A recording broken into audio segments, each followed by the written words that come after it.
Pokemon Let's Go Pikachu and Let's Go Eevee were released nearly 2 weeks ago at this point, and sure, it might be a little too early to start looking ahead to the next Pokemon games and the Pokemon games after that, but that's what we're going to do today anyway. A few months ago, roughly 6 months ago, Eurogamer conducted an interview with the Game Freak director Junichi Masuda, and he answered a bunch of questions related to Pokemon Let's Go Pikachu and Let's Go Eevee and the future of the Pokemon franchise. One of the questions he was asked was as follows: do you envisage there being two series of Pokemon games, say a Let's Go series and a main series like Sun and Moon? Are they going to be two, or are they going to come together? Basically asking if 1 year there'll be a Let's Go game, just like Let's Go Pikachu, Let's Go Eevee this year, and then the next year will be followed by a full-on main series title in the same vein as Sun and Moon and Ultra Sun and Ultra Moon. And Junichi Masuda's answer went as follows: I'd say there's a possibility of that should the games sell really well, and obviously a lot of people play them, but right now we're really focusing on the development and just getting a lot of people to play the games in the first place. Sales figures for Pokemon Let's Go Pikachu and Let's Go Eevee have been coming in over the last couple of weeks, and today I'm going to answer the question whether or not we can expect sequels to Pokemon Let's Go Pikachu and Let's Go Eevee that will very likely take place in the Johto region. A kind of Let's Go Togepi and Let's Go Pichu or Let's Go Marill kind of game. Pokemon Let's Go Pikachu and Let's Go Eevee have absolutely shattered Nintendo Switch sales records. Pokemon Let's Go have sold 3 million copies and have become the fastest selling Nintendo Switch titles since the console released last year. To put that into perspective, the two most critically acclaimed Nintendo Switch titles, Legend of Zelda Breath of the Wild and Super Mario Odyssey, were only able to sell 1.3 million copies in the first 28 days and 2 million copies in the first 3 days respectively. Now of course it should be noted that there's pretty much double the amount of Nintendo Switches out there compared to Super Mario Odyssey this time last year.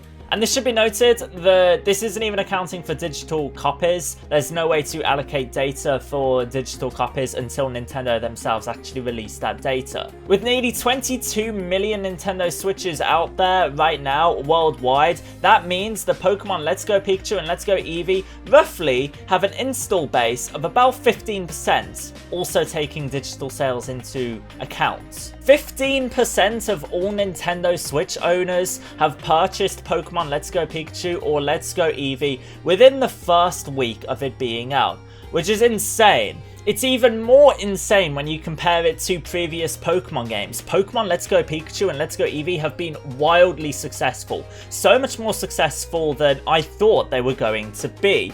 Pokemon Omega Ruby and Alpha Sapphire saw roughly a 9% attach rate during the first 3 days of its release in Japan. Meanwhile, Pokemon Sun and Pokemon Moon only experienced an 8.6% attach rate, which is quite insane when you consider just how powerful Pokemon Sun and Pokemon Moon's marketing was at the time. And sure, there isn't as many Nintendo Switches out there as there was Nintendo 3DSs at the time of Omega Ruby and Alpha Sapphire's release, as well as Sun and Moon's release, so those games would have sold more. But in terms of percentage to Switch owners, Let's Go Pikachu, Let's Go Eevee are doing fantastically. You also have to account for the fact that Nintendo Switches are 3 times the price of Nintendo 3DSs at the time, as well as Pokemon Let's Go Pikachu, Let's Go Eevee being 50% more expensive than 3DS titles at the time. Omega Ruby Alpha Sapphire would have sold for $40, whereas Let's Go will be selling for $60. So they can sell roughly 2/3 as many copies and still make the same amount of money from the games. The brand new Pokemon games were also the 4th top selling item,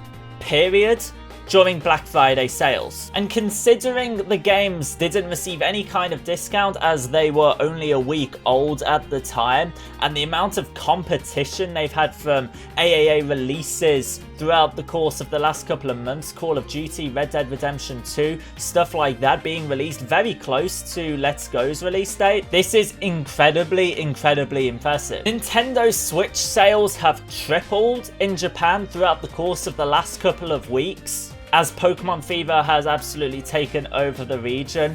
These games are a massive success. And it makes me look back 6 months ago to that interview with Junichi Masuda, and it makes me wonder whether or not from here on out we could have 2 different kind of lines of the Pokemon series released every other year. So Let's Go released in 2018, a full-on core Pokemon RPG in 2019, a Johto Let's Go sequel in 2020, another core RPG in 2021, etc, etc. That is honestly what I think is going to happen from here on out. Pokemon Let's Go has absolutely smashed Nintendo Switch sales records, not just because they are nostalgia-filled, revisiting the Kanto region, seeing Pokemon in the overworld for the very first time, not just for them reasons, but just because it's a very fun experience for old players and new players alike. And we always have people clamoring for revisits, reruns of previous regions, and this could be the perfect way they go about doing that. Also, if they are able to take their time with main series Pokemon titles, they are given 2 years of development with core RPG Pokemon games, I can only help but imagine the kind of things and features they are able to put into place to make the core RPGs a million times better than what we've seen with previous core RPG titles such as X and Y, Omega Ruby, Alpha Sapphire, Sun and Moon, and Ultra Sun and Ultra Moon. That extra year of development time could see all kinds of wonderful things that honestly I can't even begin to process. The Pokemon Company are probably looking at sales figures for Let's Go and thinking of branching off the Pokemon series. Let's Go released 1 year, proper main series title released the next, etc, etc. I also want to note that there already is a Let's Go Johto line of Pokemon toys released in Japan. Don't really know what else to say about that, just thought I'd throw that out there. Let me know in the comment section down below, do you think the Pokemon series is going to be split into 2 separate lines / series of games? Do you think we'll have the Let's Go series as well as main series released every other year? Or do you think Let's Go Pikachu, Let's Go Eevee are just going to be one-ups? Let me know in the comment section down below. A like would be really, really amazing. I know this is a lower effort speculation video. I'll be back with another Pokemon Let's Go Pikachu, Let's Go Eevee guide video tomorrow. Subscribe so you don't miss any more of my future Pokemon videos. See you guys in the next video tomorrow. Peace out.